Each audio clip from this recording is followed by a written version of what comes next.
السلام عليكم ورحمة الله وبركاته. أهلا بيكم أصدقائي. النهاردة هنتكلم في الفيديو بتاعنا عن العلاقات المملة، وليه بعض العلاقات بتفقد روحها، وإزاي نرجع ليها الحياة من جديد. في ناس كتير بتدخل علاقات وهي متخيلة أو معتقدة إن المشاعر هتفضل دايما بنفس القوة ونفس الشغف، نفس الكلام الحلو. لكن بعد فترة بتلاقي العلاقة بقت هادية جدا زيادة عن اللزوم، الكلام فيها بيقل والحماس بيختفي، وكل حاجة بقت زي الروتين اللي بيتكرر. في اللحظة دي بيظهر إحساس اسمه الملل في العلاقات.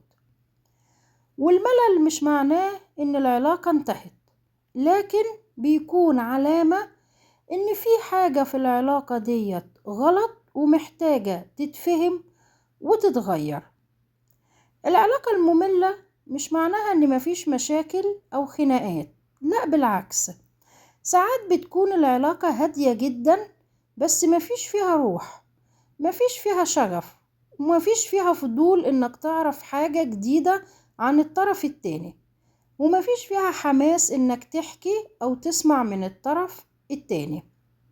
بتحس إن الكلام بقى شيء واجب، الاهتمام بقى عادة، الوقت اللي بتقضيه مع الطرف الآخر بقى مجرد وقت بيمر وخلاص. طيب إيه اللي بيخلي العلاقات مملة؟ أو إيه هي أسباب الملل في العلاقات؟ أول حاجة الروتين، لما تبقى كل حاجة متوقعة، نفس الكلام، نفس الأسئلة، ونفس الرد. العلاقة هنا بتفقد عنصر المفاجأة، لأن الإنسان بطبعه بيحب التجديد، ولما التجديد بيختفي بيبدأ الملل يظهر هنا. تاني سبب من أسباب الملل في العلاقات غياب الحوار. كتير من الناس بتتكلم، لكن قليلين قوي اللي بيتحاوروا بجد. في فرق بين إنك تسأل إنسان عامل إيه وخلاص، وبين إنك تقعد تسمعه بجد وتحاول تفهم إيه اللي جوه الإنسان ده. العلاقة اللي ما فيهاش كلام حقيقي بتجف مع الوقت. ثالث سبب من أسباب العلاقات المملة فقدان الاهتمام بالتفاصيل. في بداية أي علاقة التفاصيل الصغيرة بتفرق، كلمة حلوة، سؤال، لفتة بسيطة. لكن لما الحاجات دي كلها بتختفي بتحس إن العلاقة بقت باهتة وملهاش معالم. رابع سبب التعود.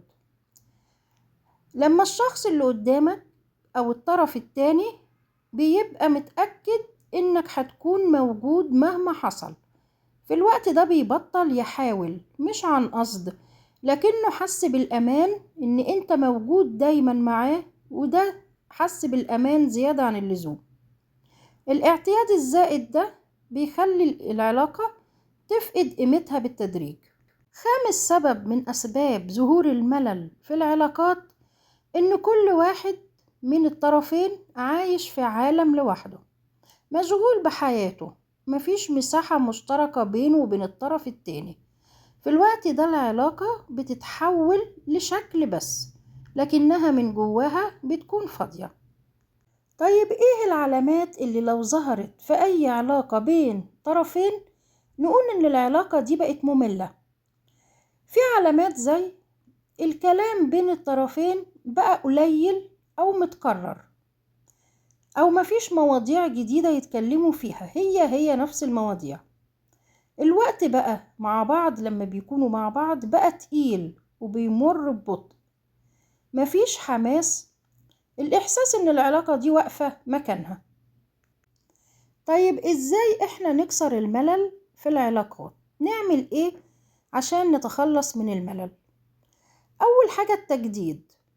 مش لازم حاجات كبيرة، ممكن تتكلموا بطريقة كلام مختلفة، مواضيع جديدة، خروجة بسيطة، تغيير في الروتين بس هيعمل فرق.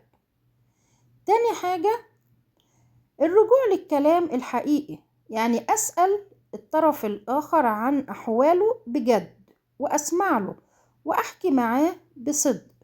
العلاقة اللي فيها حوار حقيقي صعب إن هي تنتهي أو تموت.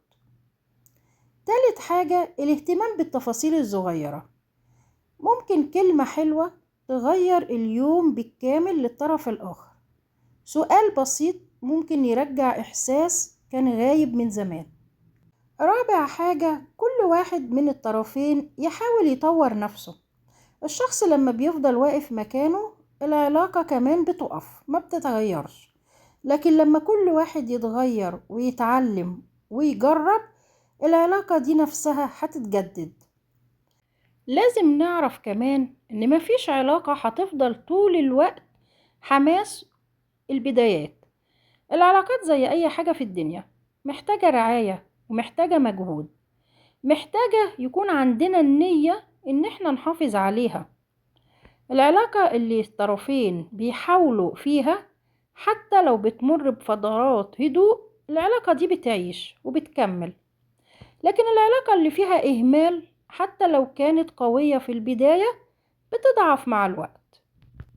الملل في العلاقات مش أخطر حاجة ممكن تحصل، لكن أخطر حاجة ممكن تحصل في العلاقة هي اللامبالاة. لما الشخص يبطل يحاول، يبطل يهتم، يبطل يسأل في الطرف الآخر. العلاقات مش بتموت فجأة، لكنها بتبرد تدريجي.